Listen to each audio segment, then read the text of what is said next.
Welcome to the Mining Your Business podcast, a show all about process mining, data science, and advanced business analytics. I'm Patrick. I'm excited because with me today is, as always, Jacob. Howdy, Patrick. And joining us today, the reason why I'm excited is Daniel Jacob Rayner, a business owner, process modeler, and a podcast host. Can't wait. Let's get into it.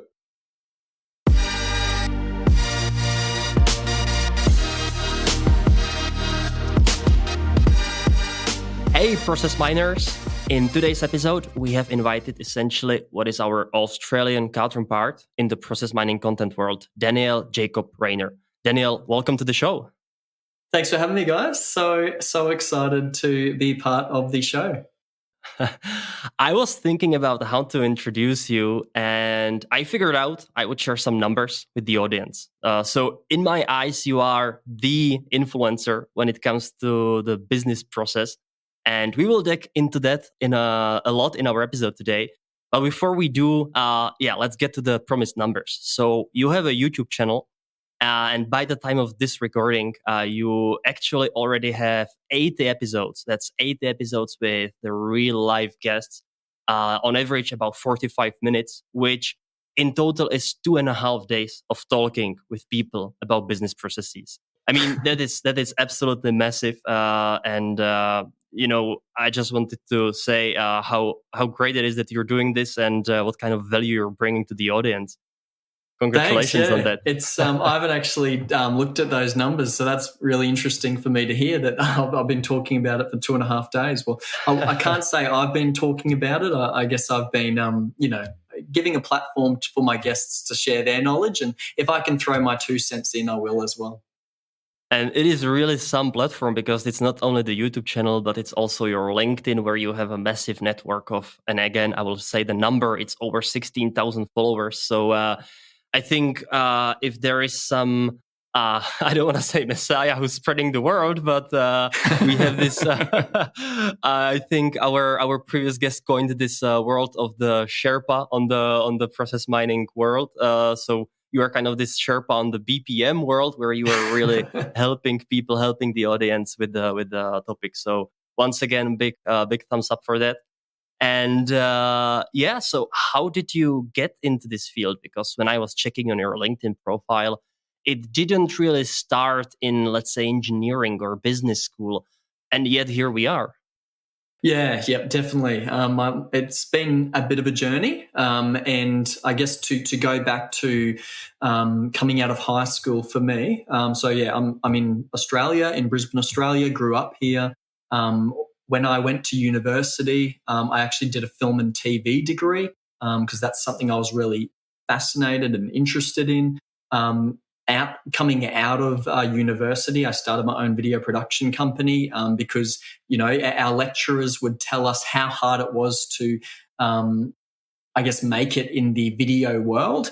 And I kind of came out with this feeling like, well, if there isn't much work out there, I don't want to leave it up to anyone else to pass it to me. If there's work out there, I'm going to go and hunt it down myself. And so that's when I started my own video production company and started generating out my own clients and customers and working with different organizations with their branding and their marketing and spreading their message, I guess. And then after that, a few years later, started a virtual reality company that goes into many different types of spaces, accommodation, real estate, construction, residential, commercial, creating 3D virtual tours of these spaces. So again, another startup business that I was involved in, and a lot of that was generating leads and I guess helping these brands or these organizations communicate their space to the world. What does their space look like, the look and feel of a space? And then I had the opportunity, and my name got put forward through a number of mutual connections to this organization, GBTEC, which is a German-based software company that were looking to expand globally. Now, GBTEC has been around for 16, 17 plus years and is well known throughout the European market. But over the last few years, they've been looking at expanding internationally. And so I guess, through a few mutual connections, they were looking for an Australian representative. My name got put forward. I was actually over in Italy at the time in the middle of 2019. I was on a European holiday with my family, and GBTEC said, well, seeing as you're hours away, why not fly up here at the end of your family holiday and have a chat to the team, see what we're all about, and we'll go from there. So I did that, went up to Bochum in Germany, which is where our head office is based, for 2 weeks. Met the team there, loved the product. I think a lot of my world up until then had been in the startup space, so starting something from nothing on a shoestring budget, and GBTEC, with our software solution that really dives into business process management, is really for, every organization, regardless of the size. If you're delivering value to end consumers or stakeholders, you're following a sequence of steps or a sequence of tasks. So it's not just for, business process management isn't just for big business. But I think what it did open my eyes up to is, when you've got an organization of 10,000, 50,000 people that are all doing different tasks, some have been in the organization for 10, 20, 30 plus years, and they've been doing the same thing over and over again. Other people are new to the organization. They're 6 months in, and they're already bringing new and exciting and innovative ideas. So there's a lot going on in a big organization. And I think business process management provides and allows for that transparency, so that you can ultimately bring more value to the organization. I guess an analogy of that is I've got a friend of mine. He loves playing golf. He's an account manager, and it feels like every second day he's out on a new golf course playing golf. And he invited me out to play golf one day, and I don't play golf. So he was taking an absolute amateur out on the course. And before we even teed off, I asked him. I said, Dave, I'm open for suggestions. I'm open for tips. I'm open for pointers. Tell me what I need to do to be better at golf. And he hadn't even seen me tee off. So he's like, well, firstly, I need to see what I'm working with here. I need to see what my baseline is, because if I don't know what your current level is at, how can I possibly show you or tell you or coach you how to improve? And so I teed up the ball. I placed it on the tee, and I gave it my best swing. And all I did was just dug up a bit of grass, and the ball was still left there on the tee. I actually didn't even hit the ball at all. And he's kind of left there thinking right, okay, I know what I'm working with now. And so then over the course of the next 18 holes, we went on a journey of him helping me to improve my swing. And even though when he was coaching me and guiding me and telling me different techniques to implement and different things I need to follow, at first it was unusual, and it felt a bit strange, these improvements.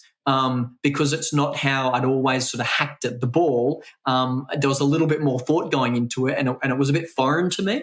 And I think, that whole analogy just reminds me of business process management, where if unless you know what the baseline or what your starting level is, how can you possibly improve on that? How can you possibly make changes? But when you're adopting or implementing those changes, sometimes it can be unusual and unfamiliar to the people whose work you're changing, whose processes you're changing. So anyways, that's just a bit of a story there, but on what I've been exposed to. But since coming back to Australia after those 2 weeks in Germany and starting the, I guess, APAC arm of GBTEC, I quickly realised that Australian organisations operate a little bit differently to European organisations, and I need to understand how business process management is done here.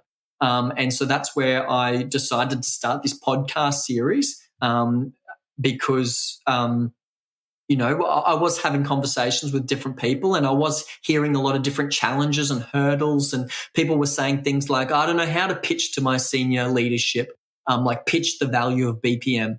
I don't know how to bring the process participants or the process performers on board. I don't know how to do these things. So that was another motivation for the podcast series, Process Pioneers, was being able to sit down with BPM professionals, specialists, those that are putting BPM into practice day in and day out, to help educate organizations throughout the APAC region, but also the world.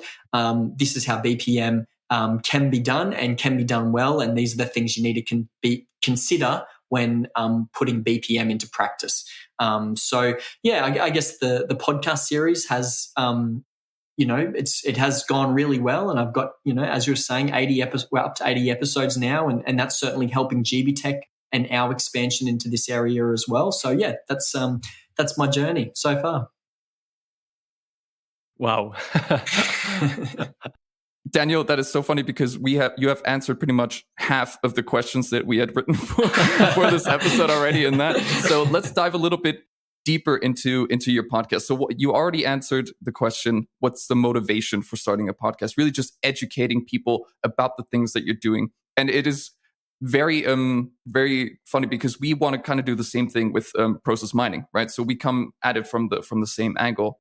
So I wanted to kind of ask you, did the lessons you learned at film school help you in any way produce the media that you're currently producing, and how?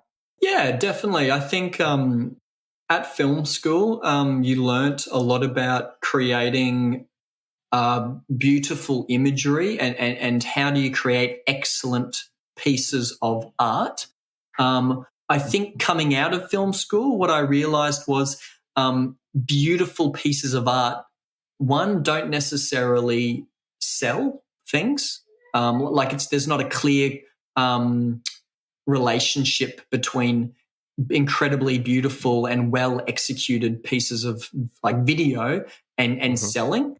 And then I think number two I realized was here in Australia, we've got a lot of small to medium-sized businesses with small to medium-sized budgets. And so when working with these organizations, maybe you can't hire out a 50-foot camera crane and bring on some A-list celebrity actors for the commercial because the budget simply isn't there.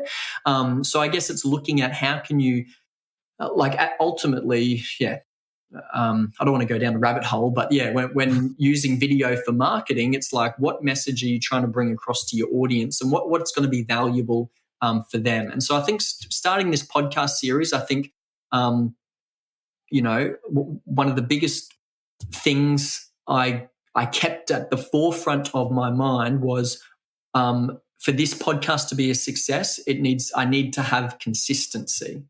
And anything that gets in the way of consistency is going to kill the podcast, basically. And things that destroy consistency or kill that consistency is having too much production value. So actually, when I started the podcast series, this was a month or two before COVID hit, before lockdown. And so I'd actually planned to do this podcast series. And as you're probably aware, I have the visual, the video as going along with the audio as well. So I actually hired out cameras and microphones and lighting and everything. I hired out all this gear and I flew 10 hours away from where I am here in Brisbane to Sydney. I flew to Sydney to sit down in person with my first two guests. Instead of just flicking on Zoom and having a conversation over Zoom, I would show up to the organization, find the boardroom where we were going to have the interview, set up the lighting, the sound, the cameras, everything involved. It was just such a big, lengthy process. I get to the end of one day and an absolute maximum would only have 2 episodes to show for it. And I was thinking about it. I was like, this is so much effort. I actually don't think I can keep this up. I think this is killing the consistency. And so before I even released episode number 1, the COVID hit, the lockdown happened, and I was kind of stuck there thinking, well, how am I going to continue this podcast that I haven't even released an episode of yet? And I was like, let's do it over Zoom. And I quickly realized that, hey, I can, not that I've done this, but if I wanted to, I could schedule 10 45-minute episodes back to back in one day and have 10 episodes at the end of a day. So not that I've done that, but the point is consistency is key. And I just needed to make the whole process as simple as possible so that I could continue to deliver value to my audience. And the other thing is it opens up is I'm no longer restricted to people in my town, in my city, or people I can fly to. I can interview people all over the world. So as you were mentioning before we got started today, I've interviewed Will van der Alst. I've interviewed Hayo Regis. I've interviewed Paul Harmon and Roger Burton and Alex Sharp. I've interviewed all of these people from many different countries around the world. And it's just meant that the podcast is very easy to produce, and therefore consistency is so easy, and therefore it's going well. So, yeah. And I guess at the end of the day, it's not about how much lighting you have. It's about the content that you're generating, the interesting guests you have, and the things you're saying that really drive the value of the podcast, and not how fancy your lights are. So, exactly, 100%. So, apart from that, what else did you learn from like the start of the first podcast to your 80th episode? What are some of the biggest things that you've learned from doing this? About producing a podcast series, or about business process management? Producing a podcast series. Produce podcast series, yeah. Okay, I think obviously consistency is a huge one. I think that what's the point in creating a podcast if no one sees it? So figuring out ways, how can I generate interest around the podcast? How can I get it in front of more people that might be interested? And it's an ongoing journey of learning how to do that. I certainly encourage my guests that I interview to share it amongst their network, because those are the people that are most likely going to engage with that content, enjoy, learn from it. Until the podcast series is hundreds of episodes and it's really popular. We're still trying to gather traction here. But I think being very clear with, I guess what I developed over time was a list of 7 questions that formed my backbone of each interview. But what happened was, when I was having these conversations, new questions would come to my mind. So as we were talking and as they were responding, I would be asking new questions that I hadn't even written down.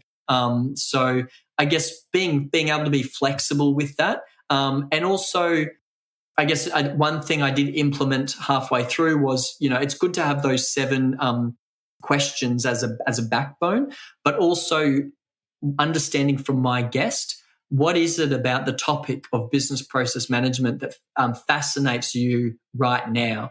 Because I don't want to ask you a question that goes nowhere. I want to make sure this conversation is entirely catered and tailored towards you and what you want to talk about. So we've had people on the show that have a fascination in process mining. So we'll dive into process mining. We've had people come from the customer experience world and they'll talk about customer journeys. We'll dive into that. We see that as a process as well, the process that the customer takes.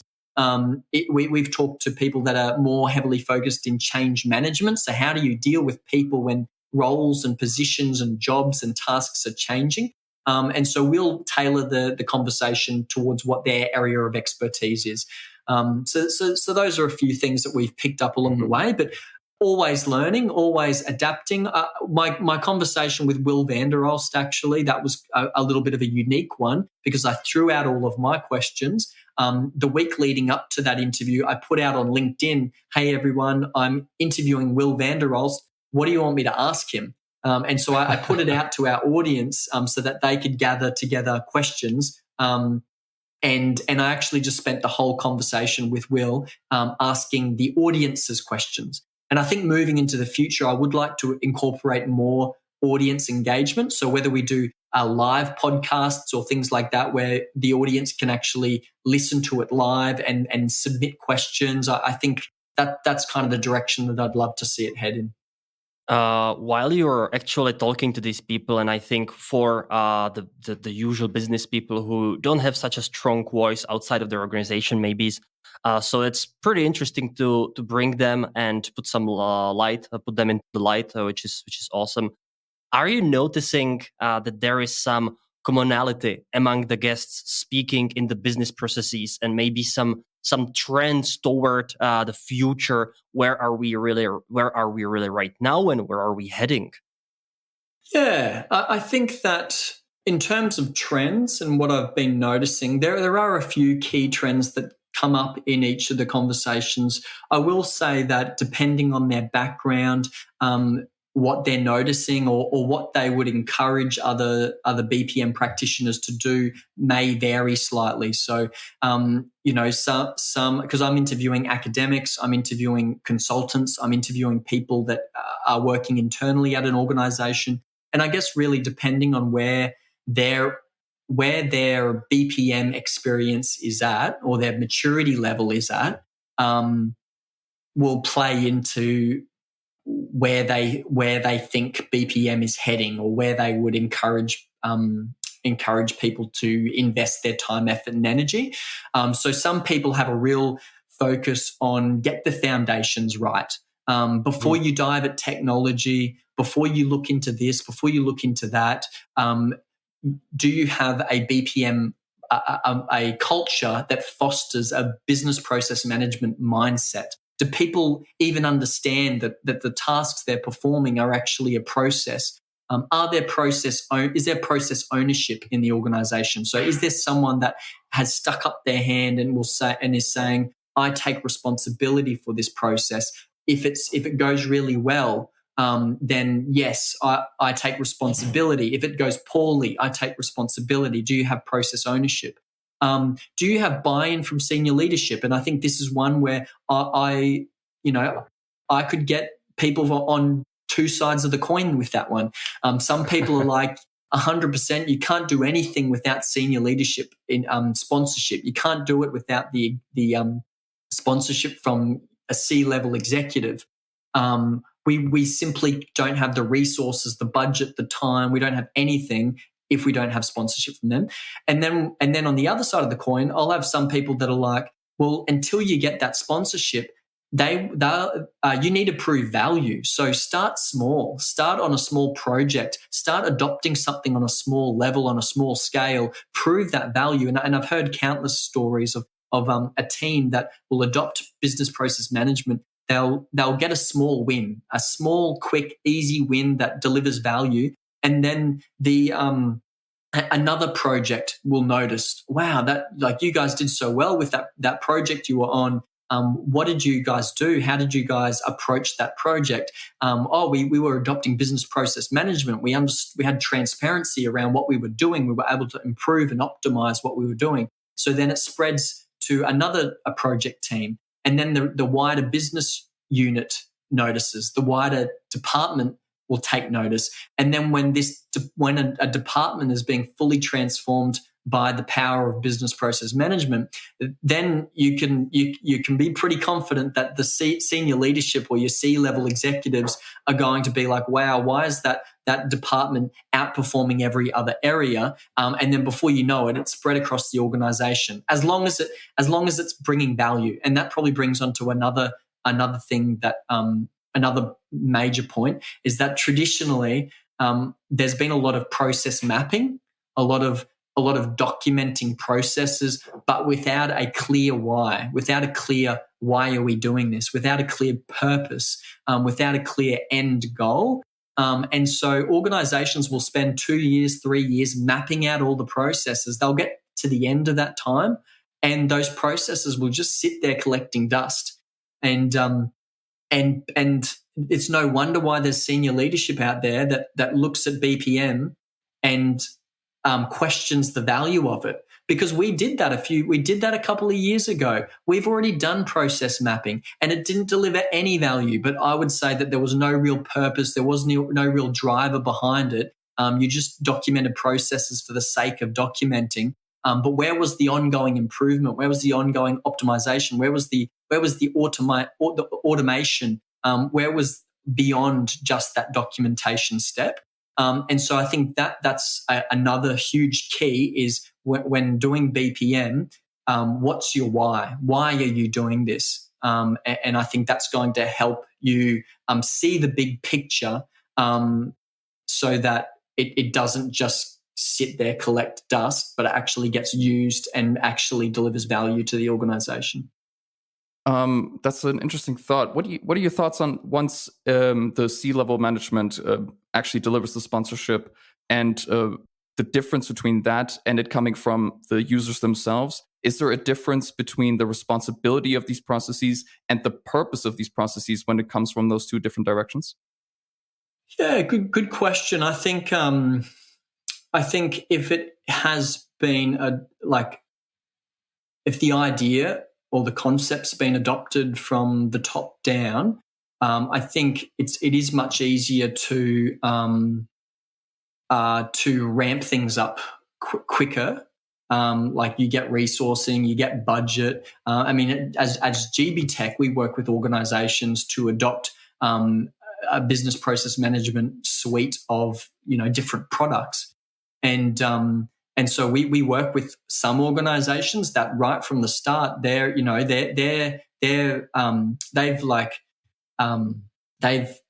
flicked the switch in terms of we're going to be doing BPM, we're ramping up a center of process excellence, we're getting everybody behind this, and so I've seen incredibly quick results by having so much support behind it. But then there's also huge expectations. So if you're going to ramp up quickly, you're going to have your C-level executives being like, okay, where's the results? Where's the value? Like, we need to see what this is with the value that this is proving. So I guess there's pressure there.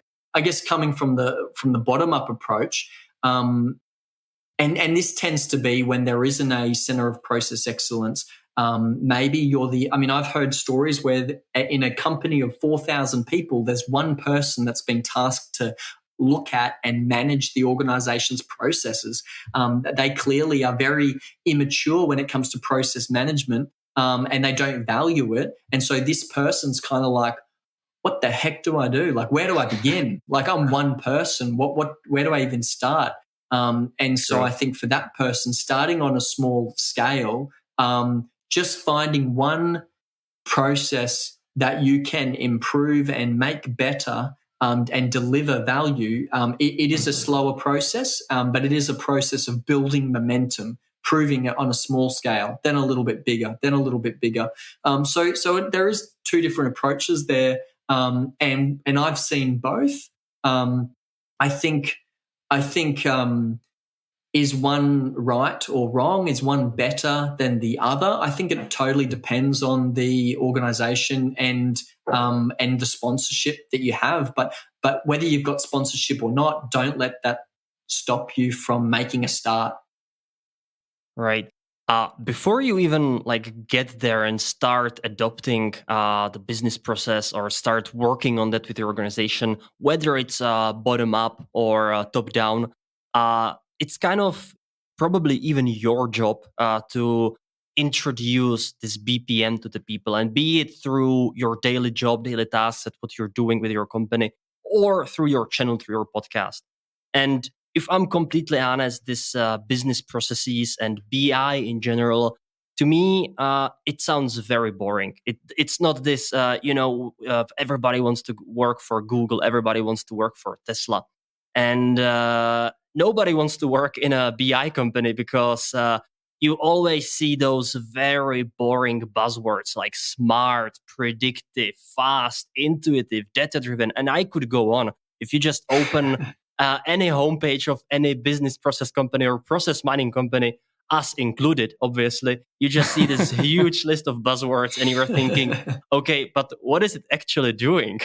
Right. So how do you even go there from okay, so we have amazing product, we can really help you with getting to the point where you can actually obtain the value from what you're doing, and how do you motivate the people into doing it in the first place? Yeah, good question. And I think a big part of that is speaking their language to whoever you're speaking to. So if you're speaking with senior leadership, you've got to understand what motivates them, what keeps them up at night. That's probably a line that comes up in every second episode when I'm interviewing people on Process Pioneers, is what keeps them up at night. And you've really got to understand, like, what is it that they are so concerned about? And what are the pain points that they need a solution for? Because everyone is in an organization is, or at least should be, responsible for some area, for something. So that's what they're concerned about. And how is business process management, how can that be a solution to what they're going through? And so you really need to speak their language. Like, senior leadership, they don't care about modeling languages or notations or circles or boxes or anything like that. What they care about is, customer, like, is our customer base growing? Are we delivering an incredible experience? Is our market share growing? Do we have successful, fruitful partnerships and relationships with other organizations? Do we have a low turnover? Do our employees actually love working here? And so there are all these different things depending on who you're talking to. Mm-hmm. But on the other end, if you're talking to someone that's a process participant or a process performer, like someone that's at the coalface, so to speak, so they're like the ones actually doing the work, what keeps them up at night, or what are they doing throughout their day that might be a pain or a problem for them, and how can business process management be a solution for them? For example, if that, I feel like everyone's got part of their job, part of everyone's job that they're doing right now, they would prefer they didn't have to do. So you need to find out what part of their job don't they want to do, and is there a way that we can simplify that part for them, or completely take it off their hands altogether? And so I think, it comes back to having transparency across the organization. Well, how many people are doing this task? Can we consolidate this role? Do we even need this step in the process? How can we radically transform this process so that it's that much better? And I think a big part of that is, speaking their language. How do you speak their language? You've got to learn their language. How do you learn someone's language? You've got to ask some questions. You've got to find out, well, what is the language they're using? What do they care about? And we've seen startup companies over the last 10, 15 years disrupt entire industries because they took the time to understand, well, what does the end consumer want? What is their pain? What is their problem? Like when Airbnb got started, the pain of the end consumer was that there wasn't enough beds in San Francisco or Seattle or wherever it was. There weren't enough beds in that city at that time because of, I can't remember the exact story, but we're going to provide a space for people to sleep. That's not in your traditional hotels or accommodation. And so that's how that... So what does a typical BPM consumer want? Well, I guess as in like the process participants, like those that are carrying out the work, I think finding out what are those tedious, repetitive tasks that they want taken off their plate. What are they doing right now that they don't particularly enjoy doing? We're seeing technology like robotic process automation that's able to do those manual, repetitive, tedious tasks that no one wants to do. And so if you've been doing that for 5 years, 10 years, 20 years, and you've got a robot that can now do that for you, freeing up your time to do something that's more creative, more inspiring, more constructive, like how much more are you going to enjoy going into work when you don't just have to do the same repetitive tasks over and over again? So it's different for every individual, but I think, it is fun, like understanding what language they're speaking, and that starts with asking questions. Ask question. Like, what don't you like about your job at the moment? What do you find frustrating? What's tedious? What's repetitive at the moment? Even putting the ball in their court, being like, if your job could change in any way, what would change? Do you think there's a better way that this process could be done? You're the one that's doing this job every single day. How do you think it should be improved? So asking questions.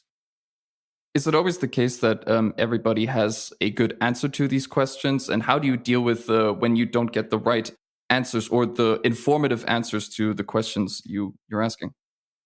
Good question, and probably one that I don't have a lot of experience in, I would say. But I think that, I actually had an interview earlier today for Process Pioneers, and there's something that they were talking, which just triggered me. It just triggered me then. So I'll just try and remember it. But he was trying to bring a team of people, bring them on board. Like, he knew that changes need to be made. He knew that there were going to be some changes that needed to be made that people would be resistant towards because it would be unfamiliar. It would be maybe slightly uncomfortable. It's a changing of their habit. But he also knew that there were some improvements that needed to be made that would actually make their time at work stress-free and more enjoyable. And so he saw all of these improvements that needed to be made. So he started with the ones that he knew these people would there would be the most value in it for this person. Some of these other changes actually might have provided more value to the organization overall, but they are dependent on the person that needs to perform them. So let's get this person or this team of people on board first for the improvements, for the changes. It was actually for a bus company or something, and this person I was interviewing, he said, I became the hero of the bus drivers because I made their life that much easier by improving the process. They loved me, and then every future improvement or change I needed to make, even if it made their lives a little bit harder, they were so on board with because of that original improvement and how much I helped them originally. Not to steal the thunder from your future episode, what could you say what exactly was it that helped a bus driver company to improve their process? Oh, what was it? I think it was something like something to do with waiting times, depending on the time of year, whether it was in summer and it would be very hot, or in winter and it was very cold. The longer these bus drivers had to wait at the depot, the more uncomfortable it is. So if we can improve and speed up that process, they're going to be waiting around less for less time, getting on with driving the buses, and basically minimizing or reducing the part of their job that they like the least. So I think in a nutshell, that's really what it was. This is awesome, because also just thinking about the projects I'm personally working on, we don't put enough of an effort on actual people needs. So we, in process mining, a lot of the times we look at the throughput times, we look at the bottlenecks, we look at the actual value of money behind the processes, but not enough at the people. So very interesting metrics to measure. But moving on to the business process management itself, how can a BPM tool help organization transform their processes? Technically speaking, really.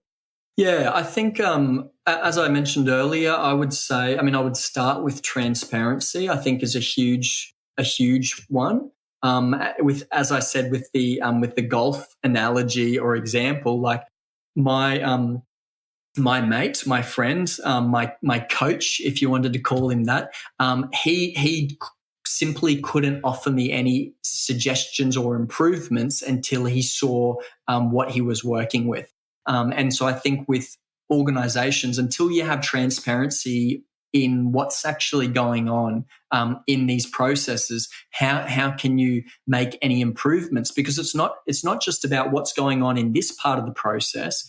Because you might dive into a business and be like, oh, yep, I can see the problem with this this part of the process. We just need to change something here and here and here, and now we've got an optimized process. But do you actually know what's happening upstream or downstream from that process? If you make changes here, is that going to affect people or impact people upstream or downstream? Is it going to make their job harder as well? So when you're going about process optimization and process improvement, you need to understand fully end to end what's actually going on here. And when I do make changes, we don't want to make one area of the business supremely optimized, and then every other area of the business is struggling and flailing because they're trying to manage all of this excess workload. It needs to be a sort of harmonious a continuity across the organization, a continuous improvement. And so I think, having that transparency is key. I think process ownership, so that you can't manage what you don't measure. And so if you're able to measure and track your processes, then you're able to manage them. And that empowers process owners to be able to see what's actually going on. So they know what should be happening. They can coach their team, guide their team, make sure that people are actually following the process. Because sometimes if a process isn't followed well, that could be the difference between life or death. In other cases, it's not so severe or significant, but I think processes are important. And I've heard a number of stories where there was one relating in one of my podcast episodes relating to NASA, where they had documented their processes. Their process was well documented and clearly defined, but the people following the process took a few shortcuts. They didn't follow the process as it was documented, and I'm not sure whether it resulted in loss of life, or maybe it was just the loss of a rocket ship or something like that. But I know that if your process owners don't understand what needs to happen, if you don't have correct process governance in place, so how are you governing your processes? Is what's meant to be happening actually happening? Then there's going to be a lot of risk there. So it's not just for improvement and optimization, but also for risk management. So your processes, sometimes if they're not followed correctly, could result in significant risk to the organization, significant risk to individuals. And so being able to understand the risks associated to your process, and then also your controls. So how are you going to manage those risks when they do arise? Then, there's a lot of value there, so much more than just what I've talked about. That's so interesting, because my next question was going to be, once you've modeled the process and you say, well, I have the context of the whole process from upstream and downstream. Now, how do I get people to actually follow this? You talked about process governance. Is there a person that is just watching you back and whipping you every time that you do something wrong, or how does that process work? I think empowering your team is huge. I think if you have the fear that someone's looking over your shoulder and micromanaging you, you're not going to perform at your best. You're not going to do your best work. I think you do your best work when you feel empowered, when you take ownership of the process, when you really value it. And I think there's a number of different ways that you can foster that empowerment. I think one way is for BPM specialists or BPM process managers in the organization to really involve your team. So involve them, understand, well, what's not working in your process? What do you think needs to change or improve in your process? Because if they're the ones that make the suggestions for the process improvement, and they're the ones, and then you implement their suggestions, how much ownership are they going to have, where they really feel like, hey, I rock up to work every day. I can bring my tables and thoughts and suggestions to the table. these suggestions, not always, but sometimes they'll get adopted and implemented.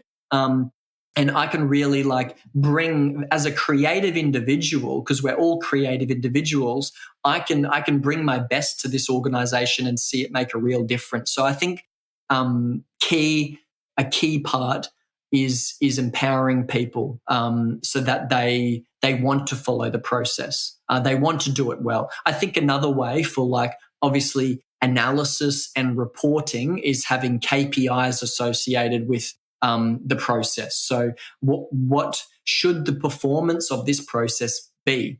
How are we tracking this? Are we hitting our figures, our targets? Are we performing at the level that we're hoping to be performing at? And so I think having clear defined targets for people around the processes that enables them to do what needs to be done to execute that process. I have a question because you spoke about the enjoyment of people going into work and actually doing the steps and business process modeling, like taking the monotonous tasks off their hands and things like that. So when you model a process, is there ever some sort of resistance to the new way of working where they say, nope, this is absolutely not happening. I'm unhappy with this and I'm not going to do it? Is that a failure of the business modeling itself or a failure of the people to actually get on board with the process? I would say it's a failure of bringing those people on board to the process more times than not. I would say that how a process is modeled, like there needs to be continuity across all of the processes that are documented. There are plenty of organizations that have really messy processes and in every process diagram is using slightly different language, slightly different wording, slightly different objects and symbols, and they look slightly different. So when it comes to a technical level, there needs to be that uniformity. But I would say more times than not it's working with people that are resistant to that change. You want people that to be on board for that change. You want them to be inspired by this change. I think if you've got someone that is really on board, even if you've got a messy process or a messy diagram, you've got people to work with. If you've got a clean cut, perfect looking process diagram that has been documented, it is optimized, it is improved, it is the ultimate process, but you've got people that are resistant to change and they're going to be looking for, how can I take some shortcuts? How I don't like that part of the process, how can I skip that part? Maybe there's no KPIs or like they're not performing as they should be. But I think at the end of the day, organizations run because of people. And so, you need to have people that feel inspired, that feel empowered, that are on board with what needs to be done. All of the technical stuff, all of the technology, that's just to support and complement what should be the main emphasis or focus is the people, your workforce. So it really comes down to the mindset rather than the tools itself, as the tool is really just a mean to deliver what you are trying to achieve. Very interesting. 100%, yeah. If you had to draw, let's say, a 5-step plan for an organization that wants to improve its processes, wants to work on that, wants to really achieve or strive for that value, and go from essentially 0 to hero, what would it be? That's a good question. Big question. 5-step plan. Know what you're knowing, having to talk to so many people now. I think you are the right person to ask right now. Well, I think key would be you need to understand what your baseline or what your starting point is. So do you have sponsorship or buy-in? Like you might have a senior leader, you might have someone in the executive team that they've just maybe 2 years, 3 years prior, they came across from an organization that was very process-centric, very process-driven. And so you need to understand who else in my organization thinks the same way as me. Who else understands the value of managing your business processes. And I would say that's probably a good step one, because if you have other people that think the same way and understand the value, you can encourage each other. You can have conversation, even if you're not in the same team, even if you're in different departments or business areas, you can catch up and have those conversations, encourage each other, that, hey, this is something that's valuable and important. How can we introduce process management to our organization? And so I think finding the people that are on the same page as you is vital and is key, because it's going to be very hard if you're just a one person, a solo, an individual in there trying to gather momentum. You need people. You need a team of people. And so I think, not just looking at your peers, but looking at your, the senior leadership and the executive level as well. If you can get some of their time, finding out like what is their experience of process management. You might find someone that you might find that one of your senior leaders has come from an organization where they did spend 3 years mapping out processes and there was no value delivered to the organization because there was no purpose or there was no why behind it. You need to understand that, because if you don't understand that, you're going to come up against that hurdle at some point or another. And so you might as well find out now, okay, what is their perception of process management? Have they had a good experience in the past? Have they had a bad experience? Therefore, that's going to slightly change your approach and how to bring them on board. Once you've done that step, I think next is to identify, and I guess this heavily depends on step one, because if in step one, if you get sponsorship from your senior leadership, and they're like, yes, we've been wanting to do this. Here's a new position for you. You are now the Center of Process Excellence manager, or the head of Center of Process Excellence. Here's your budget. Here's your resources. Here's your people. Then you're going to find it much easier to get started. But if you don't have that support, then step two, you need to find where you can start small. Start on a small level, and don't even use the words process management. Don't use the words BPM. Don't use any of these sort of this language, because you don't know what. Again, it kind of ties into point one, but you don't know how that's going to trigger somebody. If you start a conversation by talking about how we need to look at ways that we can implement process management. Your manager, that might trigger him because he's just come out of another organization where it failed or it didn't do well. He's going to be totally shut off to anything else that you're going to say. So don't use, I guess, think about your language, think about the words that you want to use. I would stick clear of that and understand, as I was saying earlier, what if you're looking at improving something on a small scale, you got to understand the why. Like, what's our objective here? What's our outcome? And what's possible? Can we improve? Like, what's going on? Can we make this better for the people doing the work? So I think step two, step one, you've understood like the what is the consensus or what is the perception of process management. Step two is understanding, okay, who has a problem that needs solving, and you need to find that problem to be solved. There might be a problem on the other side of the organization that if you solve that problem will reap significant value, but it may be too hard for you to get there. And so you need to start where you're at with the people that you're in front of. What processes are you working on? What are the processes that you yourself are following? Can you improve your own process and the tasks, the sequence of tasks that you're following? Is that possible for you to begin small and to start there? But understanding where are the pain points in the organization, and then that's step two, understanding the pain points. 3, once you've understood those pain points, then defining, okay, what's the best one for us to start with? Yeah.